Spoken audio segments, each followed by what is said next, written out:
మిర్చి మొక్క చూడండి, బకెట్లో పెట్టిన ఎంత బాగా వచ్చింది చూసారా. లేత ఉన్నాయి, ఇంకా ముద్రలేదు.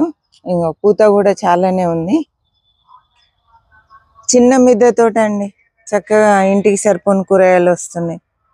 కొంచెం ప్లేస్ ఉన్నా కూడా హాయిగా మొక్కలు పెంచుకోవచ్చు, హెల్దీ ఫుడ్ తినొచ్చు. ఆ మూలకు చూసారా ఎంత గుబురుగా వచ్చిందో. ఇక చూడండి, మిద్దె తోటలో ఇంత గుబురుగా క్రీపర్స్. ఈ మూల మొత్తం ఎంత అందంగా తయారైందో.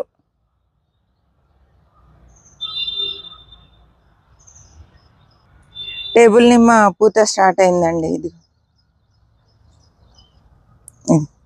ఇదైతే ఆరెంజ్ నిమ్మ, టేబుల్ నిమ్మ అంటారు. మంచి ఆరెంజ్ ఫ్లేవర్లో చిన్న కాయలు వస్తాయండి. సూపర్ టేస్టీగా ఉంటుంది. జ్యూస్ కూడా ఆరెంజ్ ఫ్లేవర్లో భలేగా ఉంటుందండి.